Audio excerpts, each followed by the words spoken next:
a.m. briefing with regards to the Buffalo blizzard. I am joined by our Commissioner of Emergency Services and Homeland Security, Dan Devlin Jr., as well as our Deputy Commissioner in charge for our Division of Highways from the Department of Public Works, Karen Hoke. We have a lot of information to share.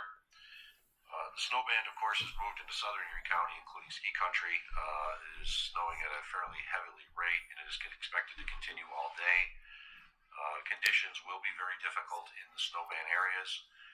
This is an area that normally can handle a lot of snow, but they also are seeing whiteout conditions, so just because it's snowing hard does not necessarily mean it's an easy snow to handle. The north towns are recovering now. It's actually getting clear here in the town of Cheektowaga, right outside of the city of Buffalo in our emergency operations center. But the north towns are recovering from 48 hours of basically constant snow. The driving ban is still in effect for all of Erie County. We may be able to lift it for portions of the county later today. However, I want people to understand many areas are still impassable. I talked to Supervisor Joe Eminger of the town of Tonawanda and Supervisor Brian Culpa of the town of Amherst this morning, and there are significant portions of the towns of Tonawanda and Amherst which are impassable. And I think we all know these are communities that usually work very hard to make sure there's not a snowflake on the roads. So it is not, even if it's clear out, there are many sections of the area that are impassable.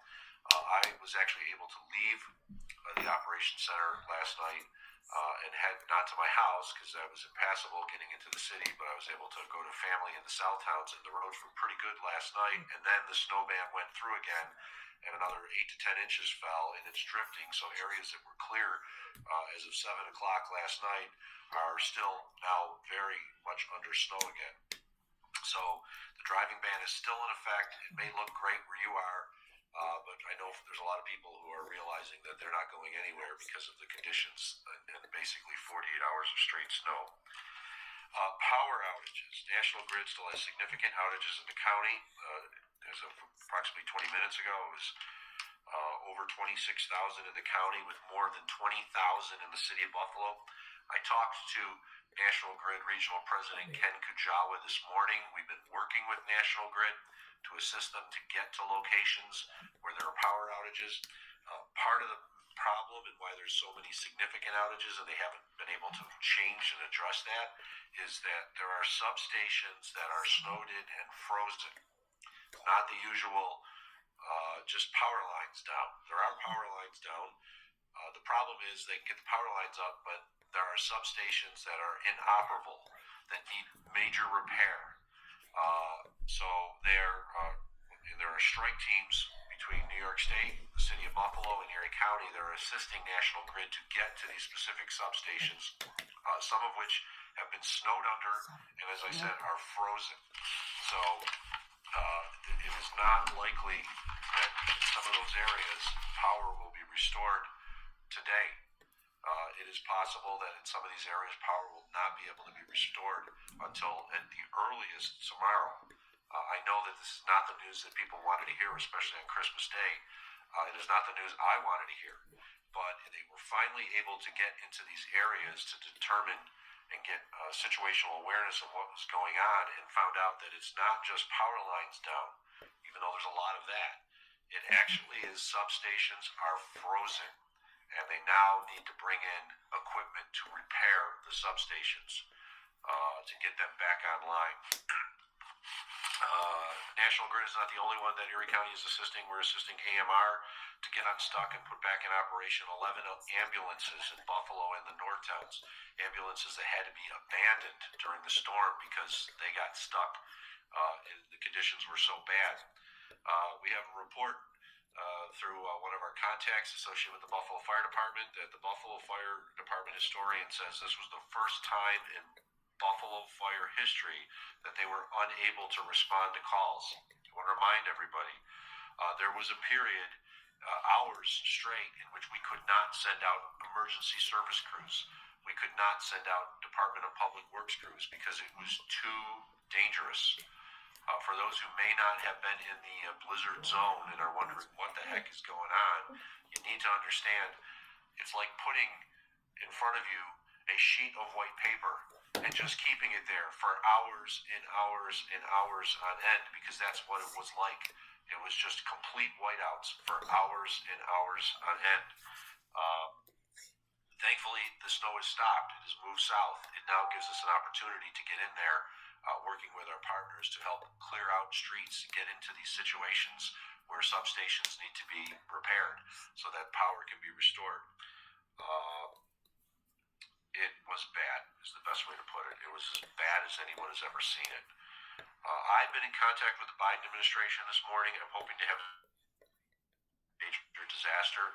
I've also been in contact with the governor, spoke to her this morning. She's working on the same thing. The Biden administration has contacted us to see what type of assistance we need. At this time, we are getting assistance from across New York State. They're sending in additional crews. As I said, this was a snowstorm that will never be forgotten due to the ferocity of it and severity. I do want to thank the Biden administration, President Biden and his team, for reaching out this morning, as well as Governor Hochul. I've been talking to a lot, as well as the Department of Homeland Security and Emergency Services from New York State Commissioner Jackie Bray. They've been offering assistance. The problem is, as we noted, we could not get much of this assistance in because it was completely impassable and it was dangerous. So I just want to thank everyone who's been working out there to in some of the worst conditions that we'll probably ever see, and hopefully we'll never see again. This is a call out to county staff. We need county staff who've been home to replace employees who've been working for almost 3 days now, 2 days at least straight during the storm, and generally arriving before the storm, so they're working in their third day now. If your supervisor is calling you in, we need you to come in. There are many departments where we need to have shift changes. There are individuals who've been working for more than 48 hours straight, and we have to replace them. I know it's Christmas and you want to stay home with your family, but if you've been home for the last 2 days, we can pick you up. There are certain areas where we probably can't pick you up in the city of Buffalo, Tonawanda, and Amherst, but there are other employees, especially those who've been in the southern part of Erie County. We need you to come in. I'm pleading with you to come in. It may be Christmas, but you have to help your fellow county employees out. We are public servants. We need to serve the public, and I just need you to come in. So if your supervisor is calling, please come in. The same goes for hospital employees. We are working with hospitals to arrange shift changes for workers who've been at the hospitals for more than 48 hours straight, and that is a very difficult situation. So if you are a hospital employee and your hospital is reaching out to you, whoever, please just call in. If you can mute your phone, I need you to mute your phone.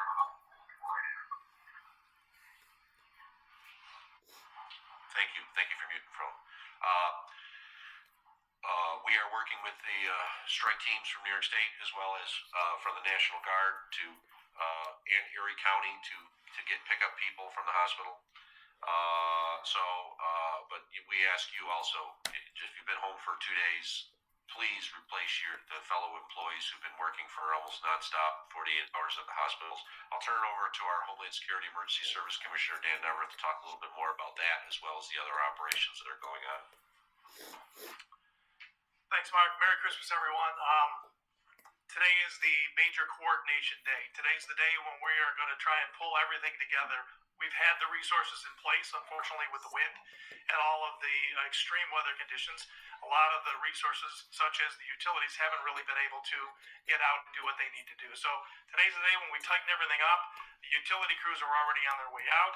Now it's a coordination. Now it's a taking of all of those resources. And when you hear the county executive and others talk about strike teams, task forces that are out there, what we're doing now, because of the severity of the storm, is we're trying to pair the appropriate equipment so that they can get out to where they need to go. So you can't just send a utility out to an area where there's 2.5, 3 feet of snow with 7-foot snowbanks.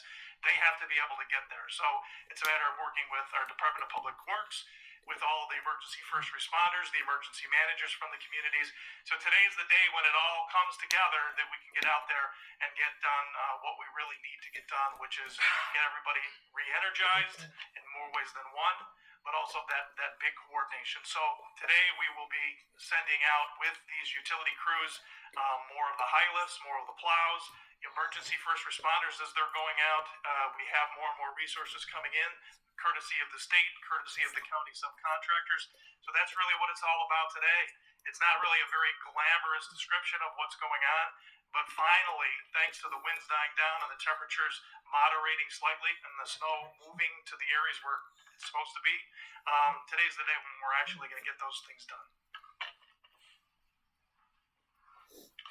Thank you, Commissioner. I'm old enough to remember the blizzard of '77. I was 9 then, and I have to admit the scenes I've seen are very reminiscent of the blizzard of '77. Cars that are completely covered in snow, snowbanks that are going straight up 8-10 feet along a house, along a business.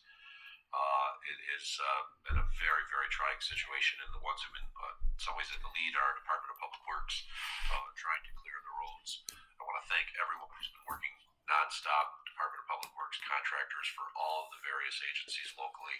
This has been a very, very difficult effort, the toughest storm I can ever remember. Certainly one, as I said, we never want to deal with again. Our Department of Public Works is a full complement of plows out across the Erie County. We also are working with contractors. We have 40 high lifts from contractors assisting the Department of Public Works and are trying to get more. Once again, it's also an issue with regards to it being Christmas. Not everybody wants to come in on Christmas, but we need, if we reach out to you, if we reach out to an independent contractor for towing assistance or for high lift assistance, we ask you to please respond to help the greater community. With that, I'm going to turn it over to our Department of Public Works Deputy Commissioner in charge for the Division of Highways, Karen Hope, to talk a little bit more about what they're seeing. Good morning. Thank you. We are still seeing some significant weather in our southern districts. We're seeing visibility issues. There is some snow falling. It has fallen at rates as high as 3 inches per hour. All of our crews are out in every district. Our whole fleet is out on the road working to clear the roads. As things have shifted south, we have our men and women who've been working around the clock. Some of them reported to work in the overnight hours on Thursday night and have been working consistently throughout. So I'd like to thank them for the sacrifice they've made to try to keep everybody safe. We are partnering with private contractors. As the county executive mentioned, we have 40 high lifts working in various areas throughout the county, the most heavily impacted areas, with focusing efforts north towards Amherst and the Tonawanda areas, trying to assist. We're also assisting other emergency efforts. Our priority is to clear and maintain a safe travel path for emergency responders. It is not for people to travel on. As a strong reminder, it is still a driving ban. Conditions are severe on the roadways in some areas where there's drifting or where there is cars that have been left to the side of the road. So I urge everybody to stay home, stay safe, celebrate with your family or whoever you are home with, stay safe and warm, and we will be able to continue our work in clearing the roads so that our staff can get home safe to their family. Thank you. Thank you, Karen. We know we heard talked about yesterday the story about the baby, the 1-year-old, the baby that was on a ventilator, needed assistance. A crew did reach the home, but nobody was there. We have not heard any follow-up with regards to the family. If the family could call us and let us know that the baby is safe, we'd appreciate it, because we've tried to reach out to the phone numbers that we had and no one's answering. I hope this wasn't a fake. I hope this was real, because we dedicated a lot of resources to try to find that and save that child. But the crews did reach the home and there was no response. And we've had no response from the family, so we please ask the family to contact us so we can know the condition of the child. Deaths. As of yesterday, we had announced 3 total deaths. We can confirm 4 more deaths for a total of 7. 4 were confirmed during the overnight hours. I don't have the exact total of how they were found. I do know that some were found in cars and some were found actually on the street in snowbanks. I offer my deepest condolences to the families, some of whom probably have not actually been notified yet. But we do have 7 confirmed deaths at this point as a result of the storm in Erie County. There may be more. I don't want to say that this is going to be it, because that would be fallacy for me to say that because we know there are people who've been stuck in cars for more than 2 days. There are people in homes that are below freezing now temperatures. We are getting major reports of people having water bursting in pipes. We are telling everyone to keep your water on, make sure there's a flow in all of your faucets so you can have water go through so it helps prevent your pipes from freezing. I want to give a shout out to a county employee, Shandor Toth, from the Department of Public Works, Buildings and Grounds. We had a major problem at the E911 call center, our public safety building downtown, where water and fire suppression system burst because of cold, and it caused flooding in the building. We almost had to shut down the E911 call center, which is the call center for every call that comes into Erie County via cell phone. And Shandor Toth saved the day, so thank you, Shandor. You're a good man. I know you, and you've helped save a lot of lives because we were able to keep up the 911 call center in the overnight hours. So this is a major disaster. It's as simple as that.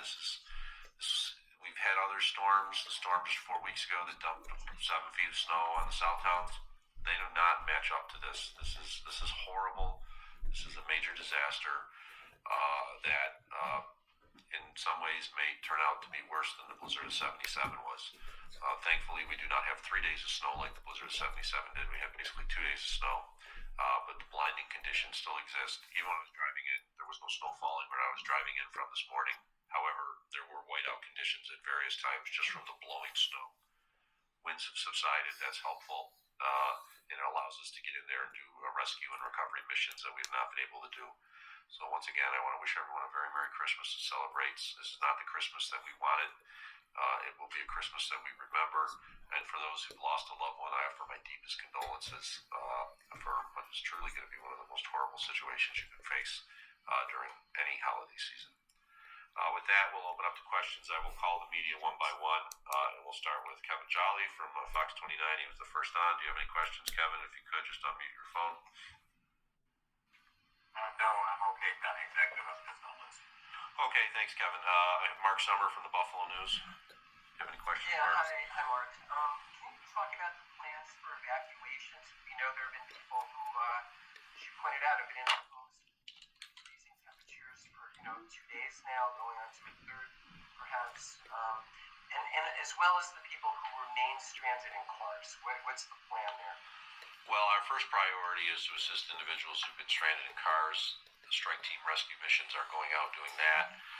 The homes, we've been getting the information, we've been documenting it. The problem is we can't get to many of these homes because of the difficulties with the roads. I'll turn it over to the Emergency Service Commissioner. There are a number of warming centers.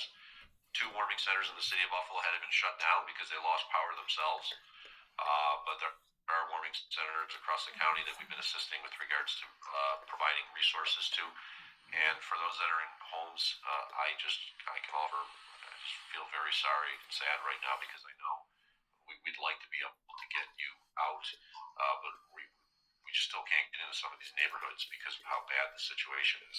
Commissioner? Yeah, sometimes you're compounding the problem by taking individuals from their homes and trying to put them into another area because of the weather conditions and because of all the other moving parts that are currently going on. I do want to make it very clear, though, that at no point, even at the height of the storm, were search and rescue operations halted. I want to thank the Erie County Sheriff's Office. I want to thank the New York State Police, all the local law enforcement agencies, and all of the fire departments out there that sent crews out throughout the course of this. As calls were coming in, people were at least being checked, or people were, as we could get to them, we were going systematically through each of the routes just to see whether or not the cars were abandoned. We continue to do that, but we're fairly confident that at this point on a lot of the major routes that every car has at least been checked. In some cases, you'll see that they've been tagged, and now we just wait for some type of resolution with regards to what the disposition of that person was. So I just wanted to make it really clear that at no point that the search and rescue efforts stopped. They were certainly hindered. They were slowed down. We had a lot of resources that were bogged down, specifically sent out there just to do that task. But the operation did continue, and we will work with our local partners, the towns and villages, to now not only if they want to expand that opportunity to take in some of these individuals that are in residence where they just can no longer stay because it's too cold. But we've been working doing that all along as well. But along with that also comes the responsibility of the housing, of the feeding, and the care for those individuals. So again, a lot of moving parts here. And as I said, today's the day now that we can get to a lot of our facilities and warehouses and work closely with the state, that we're in fact going to be able to coordinate that a lot better now that the winds have stopped or died down.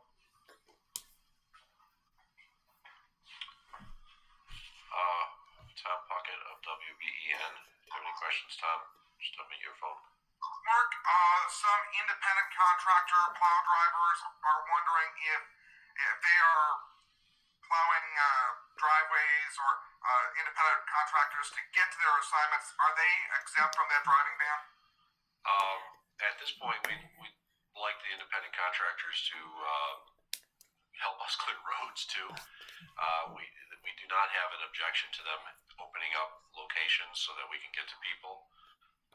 The problem is for many of them that are trying to get into areas, especially in the city of Buffalo and Amherst, it's impassable. Tonawanda, it's impassable because you can't get down the street.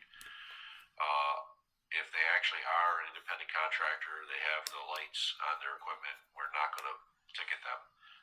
But we do need them to understand they may not be able to get where they're trying to go. Yeah, go ahead. Yeah, so what I would add to that is it's a catch-22. Whereas we don't want driveways open because people, the first thing they'll do then is get in their cars and go out and violate the driving ban. We do need those driveways open even just from a public safety standpoint, because if we have EMS calls or fire issues that are going on, we have a number of places where we actually have people that are in Home Depots and Lowe's and some of the shopping markets around the area. They've been there since the storm started, couldn't get out of the parking lot. So we do need to free that up. We do need to get as many of the people home as possible. We do also need to be able to get as many of the first responders out and to where they need to go. So it's a catch-22. I know it sounds like we're saying do one thing and then not another, but these are the reasons why. We don't ask them to come and open up the driveways so that people can then go out that don't need to go out. So stay home unless you're one of the employees that needs to come in, or allow that to happen so that first responders can get to where they need to as quickly as possible. And something I had forgotten, but I want to note is we'd gotten calls into our 911 call center as well as our 858 SNOW number of individuals who said they wanted to come in from the suburbs to get family members. The problem is they're not going to be able to get into the city. They're not going to be able to get into some parts of Tonawanda and Amherst. So driving into the city to help rescue your family member, I understand why you want to do that. The problem is you're not going to be able to get to that family member. I live in a section of Buffalo which is usually very easy to get to, and I was told don't even try to get there because the roads in those areas are impassable. So I went into the South Towns last night so I could leave here after being here for almost 2 days, a day and a half. And I was able to make that drive, but I was told even for myself in the Super Tahoe that I have that is capable of driving in really, really difficult situations to not even attempt it because of the conditions in the city. So we don't want people thinking I'm going to go and help rescue my loved one or help rescue others, because you're going to just cause problems and more cars stuck. We've been able to get to most of the vehicles that were stuck in the road in the suburbs. We feel confident we've gotten to most of them. I can't say 100%, but we feel pretty good. We know there's still vehicles, especially on the side streets in the city of Buffalo, where people have been stuck for hours and hours. And we just can't have people driving in trying to do rescue missions, which will only actually hurt us because it'll help block up roads again. So please, I know you're very concerned about your loved ones, but at this point, it is still too dangerous. The conditions are impassable in many portions of the city of Buffalo and the North Towns for you to even attempt to get in there. It's just not safe. We have one other call-in user. There's a call-in user too. I don't know who this is. Media. If you can Hi, Mark. It's Ed Dre. Just calling. Hi, Ed. Go ahead. Thank you so much for the question. Merry Christmas to you guys. I can see the look on your faces. I know this has been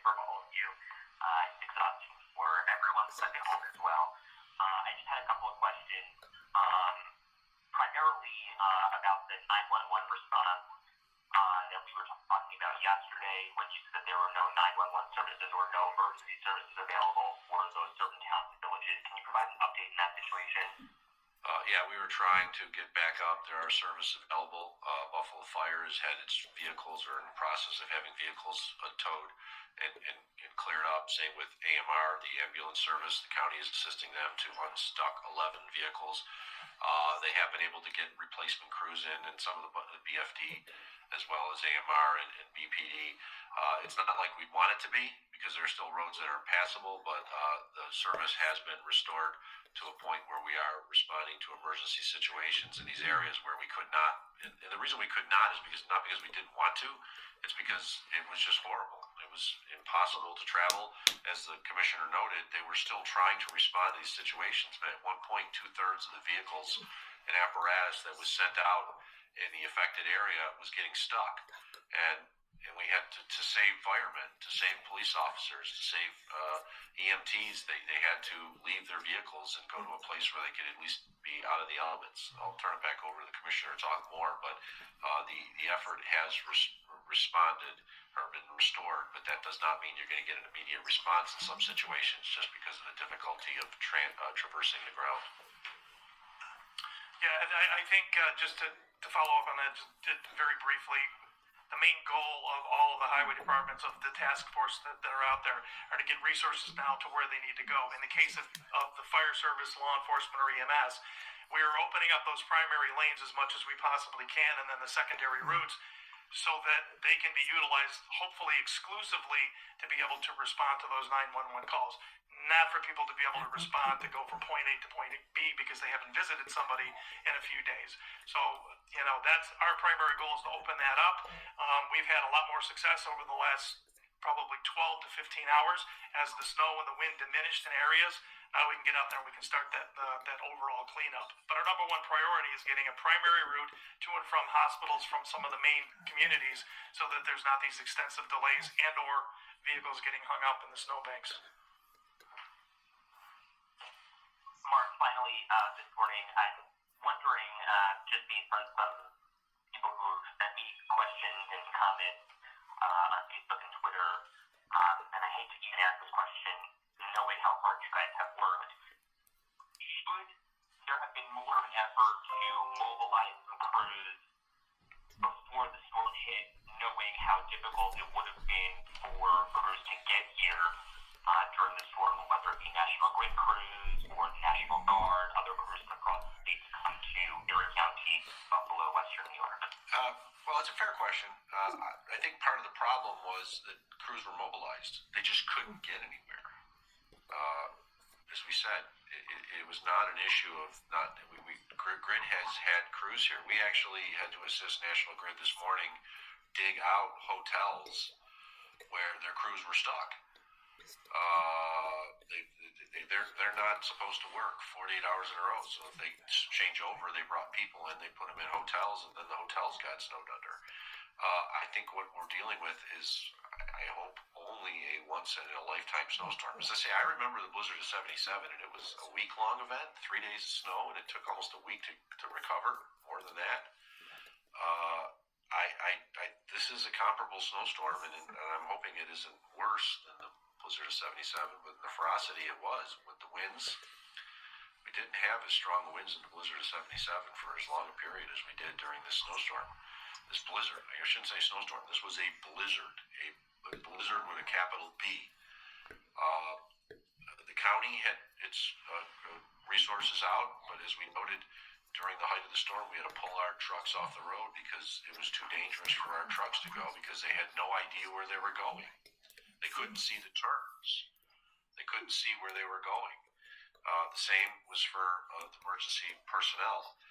This is unlike any snowstorm we've seen. Even in the situations when we had the 7 feet of snow and 3 inches of snow per hour, we had times then when we had to pull trucks off the roads, but we never had as wide and encompassing amount of snow that was falling with pure whiteout conditions and wind that just made it impossible to traverse.